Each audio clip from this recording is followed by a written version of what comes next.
सभी दोस्तों का नमस्कार। मैं बागेश्वर महिमान और इस वक्त आपको ये दर्शन दिखा रहा हूँ। ये बागेश्वर सरयू नदी प्रांगण में, जहाँ जो है बागेश्वर के लोकप्रिय विधायक जो वर्तमान में पूरे प्रदेश के मंत्री पद में हैं, तो अब जो है लोकप्रिय मंत्री अगर हम कहेंगे तो गलत नहीं होगा, और उनका पहली बार मंत्री बनकर बागेश्वर का आगमन है। तो अब जो है यहाँ जो श्रीमद् देवी भागवत कथा चल रहा है, तो यहाँ जो है उनका स्वागत चल रहा है और भव्य रूप जो है दिखाई दे रहा है। व्यास गद्दी में हमारे पंडित जी बैठे हुए हैं और वो जो है कथा का गायन कर रहे हैं और हम जो है आपको यहाँ का दर्शन दिखा रहे हैं। ये सब आपकी पूजा करके सुख प्राप्त करते हैं, ये सब सुखी होते हैं। तो इस प्रकार माँ भगवती से बंधन करके हम चर्चा करते हैं। तो यहाँ जो है भागवत कथा का आयोजन हो रहा है और जहाँ जो है महापुराण पर तो परम पवित्र नैमिषारण्य है। शौनकादि 88,000 ऋषि महर्षि द्वैपायन वेदव्यास के परम ज्ञानी सूत जी के मुखारविंद से इस कथा को श्रवण कर रहे हैं और इसी कथा को राजा जन्मेजय अपने पिता की मुक्ति के लिए श्रवण कर रहे हैं। महर्षि द्वैपायन वेदव्यास जी उन्हें यह कथा थोड़ी विधायक से जा रहे हैं।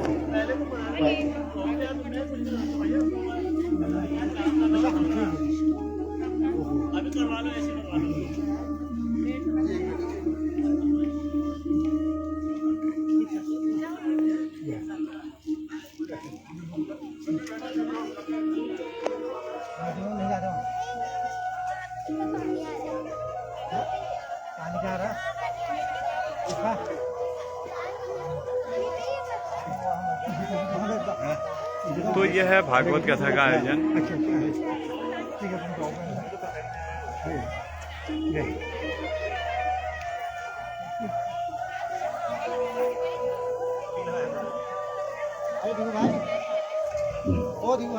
अतिथि का आपका स्वागत है। तो सज्जनों, आप ध्यान देंगे, अब हमारे विधायक जी वो इधर मंत्री जी चले गए हैं दर्शन देके, तो इनका हम सभी लोग इस व्यास मंच से शुभाशीष इन्हें देते हैं और उनकी शुभकामनाओं के लिए माँ जगदम्बा जगदम्बा से प्रार्थना करते हैं कि ये स्वस्थ हो, इनको स्वास्थ्य लाभ प्राप्त हो और हमारे उत्तराखंड के लिए ये खरे उतरे, यही हम प्रार्थना करते हैं भगवान से। तो चलिए विषय पर चलते हैं। तो नैमिषारण्य में शौनकादि 88,000 ऋषि सूर्य जी के मुखारविंद से कथा श्रवण कर रहे हैं और इधर द्वैपायन वेदव्यास जी राजा जन्मेजय जी को ये कथा श्रवण करा रहे हैं श्रीमद् देवी भागवत महापुराण की। तो कह रहे हैं कि हे जन्मेजय, इस प्रकार देवी की ये लीलाएं हुई। तो गीतांजलि छोटी बहन गीतांजलि हमें टीका लगाया, तो अब जो है व्यवधान हो जाता है। तो कल की कथा में कितने लोग आए थे यहाँ पर? कितने सारे लोग आए थे, ठीक है। तो आप लोगों ने सुना था कि महिषासुर नाम का एक दैत्य था जिसको भगवती ने अट्टहास करके उसका वध कर दिया। तत्पश्चात अब जब महिषासुर की मृत्यु हो गई तो समस्त देवता निर्भय हो गए और इंद्र का जो इंद्रासन छीना था वह माँ ने उनको वापस दिला दिया देवताओं को। अब महिषासुर को मारने के बाद माँ त्रिपुर सुंदरी मणिद्वीपवासिनी राज राजेश्वरी कहाँ चली गई? मणिद्वीप चली गई, द्वीप पर रहने लगी। और यहाँ अयोध्याधिपति शत्रुघ्न, जो अयोध्या के राजा हैं, शत्रुघ्न नामक पराक्रमी महिषासुर के स्थान में उनको जो है राजा बनाया और महिषासुर के आसन पर अभिषिक्त किया।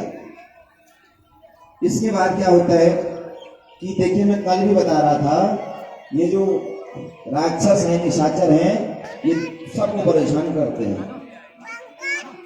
तो एक महिषासुर को मारा इधर शुंभ निशुंभ ये पाताल से पृथ्वी पर आए, भूमंडल पर जब आए तो देवी द्वारा इनका भी वध हुआ, इनका भी उद्धार हुआ। धूम्रलोचन रक्त बीज सब का वध कर दिया मां भगवती ने। और इससे पहले समस्त देवताओं ने आज माता की स्तुति की थी कि हे जगत जननी जगदम्बा भगवती मां, तुम्हारी कृपा से ये दुष्ट असुरों का विनाश हो गया। आपने इन दुष्टों असुरों का संहार कर दिया और आज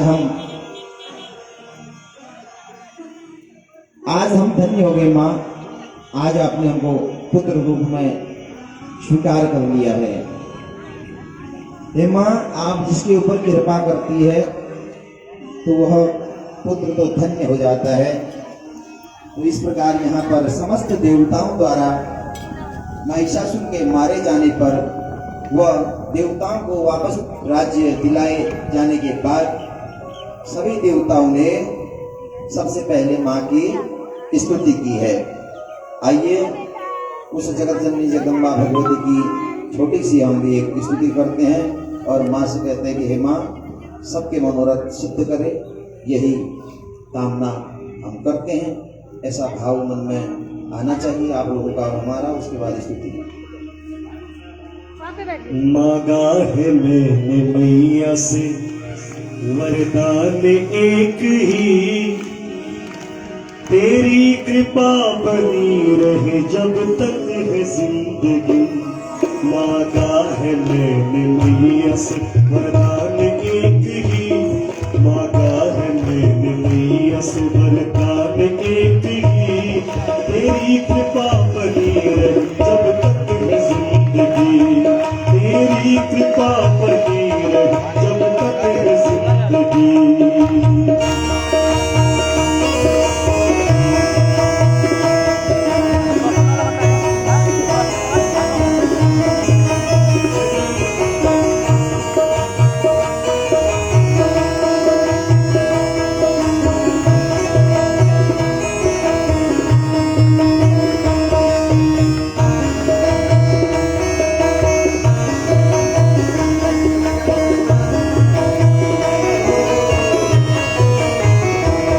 जिस पर भी माँ का हाथ वो पार हो गया, जिस पर भी माँ का हाथ था वो पार हो गया। जो भी शरण में आ गया उद्धार हो गया, जो भी शरण में आ गया उद्धार हो गया, जो भी शरण में आ गया।